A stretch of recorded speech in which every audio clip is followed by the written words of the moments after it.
கிறிஸ்துவுக்குள் பிரியமானவர்களே, உங்கள் அனைவரையும் இயேசு கிறிஸ்துவின் இனிதான நாமத்தினால் வாழ்த்துகின்றேன்.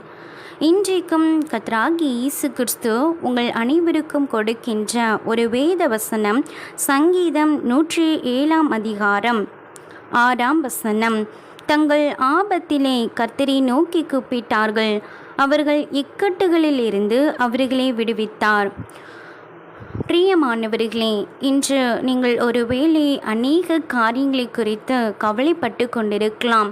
நான் எவ்வளவோ ஜெபித்து பார்த்துவிட்டேன், எவ்வளவோ உபவாசித்து பார்த்துவிட்டேன், நான் எவ்வளவோ கர்த்தரிடத்தில் கெஞ்சி பார்த்துவிட்டேன். ஆனாலும் கூட என்னுடைய வாழ்க்கையில் கர்த்தர் எல்லா விஷயத்திலும் அமைதியாய்தான் இருந்து கொண்டிருக்கின்றார். எனக்கு எந்த ஒரு மறு உத்தரவும் கர்த்தர் கொடுக்கவில்லை. நான் எதிர்பார்த்து கொண்டிருக்கின்ற காரியங்களிலே எந்த ஒரு மாற்றமும் காணப்படவில்லை என்று சொல்லி உங்கள் உள்ளத்திலே ஒருவேளை நீங்கள் அங்கலாய்ப்புகளோடு கூட தினம்தோறும் கர்த்தரிடத்தில் கேள்விகளை கேட்டு கொண்டிருக்கலாம். மிகுந்த மன சோர்வடைந்தவர்களாய் இன்றைக்கு நீங்கள் நின்று கொண்டிருக்கலாம். பிரியமானவர்களே, நீங்கள் ஒருபோதும் கலங்காதிருங்கள். கர்த்தராகிய இயேசு கிறிஸ்து உங்களுடைய வாழ்க்கையில் அமைதியாக இருக்கிறார் என்று நீங்கள் ஒருபோதும் நினைக்காதிருங்கள். கர்த்தராகிய இயேசு கிறிஸ்து உங்கள் வாழ்க்கையில் அமைதியாக இருப்பது போல் நீங்கள் உணர்கின்றீர்கள் என்றால் அவர் உங்களுக்காக மிகப்பெரிய ஆசீர்வாதத்தை உருவாக்கி கொண்டிருக்கிறார் என்பதுதான் அதற்கு சிறந்த அர்த்தமாய் காணப்படும். ஆம் பிரியமானவர்களே, இன்று அவர் நீங்கள் வடித்த நீரை பார்த்திருக்கிறார். நீங்கள் அவரை கூப்பிட்ட கூப்பிடுதலின் சத்தத்தை அவர் கேட்டிருக்கின்றார். உங்களுடைய எல்லா கஷ்டங்களையும் மனவேதனைகளையும் அவர் பார்த்திருக்கின்றார். என் மகன் எவ்வளவு வேதனைப்பட்டு கொண்டிருக்கின்றான், ஒரு அற்புதத்திற்காக அவன் எவ்வளவு ஏங்கிக் கொண்டிருக்கின்றான். அவன் எனக்கு முன்பாக அவன் செய்த எல்லா கிரியைகளையும் நான் அவனுக்கு முன்பாக அறிந்திருக்கிறேன்.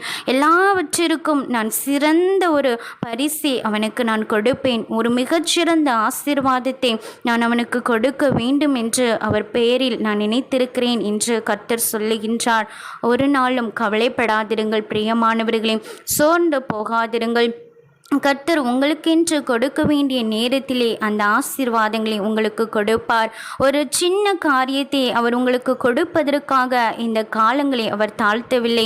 மிகப்பெரிய ஆசீர்வாதத்தை நீங்கள் கேட்பதற்கும் மேலான ஆசீர்வாதத்தை கொடுப்பதற்காகத்தான் அவர் இன்னும் காலம் தாழ்த்தி கொண்டிருக்கின்றார். ஒருவேளை கர்த்தர் மௌனமாக இருக்கிறார் என்று சொல்லி நீங்கள் ஒருவேளை சோர்ந்திருக்கலாம். கர்த்தர் கூட என்னை நினைக்காமல் போய்விட்டாரே, மனிதர்கள்தான் என்னை மறந்து போனார்கள், அவர்கள்தான் என்னுடைய கஷ்டங்களை அறியாதே போனார்கள், ஆனால் கர்த்தரும் கூட என்னுடைய கூப்பிடுதலின் சத்தத்திற்கு இறங்காதே போய்விட்டாரே, நின்னுடைய நான் வடிக்கின்ற கண்ணீரை காணாமல் போய்விட்டாரே என்று ஒரு நாளும் நீங்கள் உங்கள் உள்ளத்திலே அங்கலாய்க்க வேண்டாம் பிரியமானவர்களே.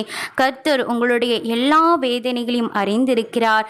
இன்றைக்கு உங்களுக்கு மிகப்பெரிய ஆசீர்வாதங்களை அவர் ஏற்படுத்தி கொண்டிருக்கின்றார், உருவாக்கி கொண்டிருக்கின்றார். மிகப்பெரிய ஆசீர்வாதத்தை உங்களுக்கு கொடுக்க வேண்டிய நாட்களிலே உங்கள் கரங்களிலே கொடுத்து, உங்களுடைய கண்கள் மாத்திரமல்ல, உங்களை சுற்றி இருக்கிறவர்கள் ஒவ்வொருவருடைய கண்களும் பார்த்து ஆச்சரியப்படும் விதமாய் மிகப்பெரிய அதிசயத்தை உங்களுடைய வாழ்க்கையில் நிச்சயமாய் கர்த்தர் கட்டாயமாய் செய்வார். நீங்கள் ஒரு நாளும் எதை குறித்தும் நீங்கள் கவலைப்படாமல் கர்த்தரை இன்னும் அதிகமாய் தேடுங்கள். சோர்ந்து போய்விடாதிருங்கள்.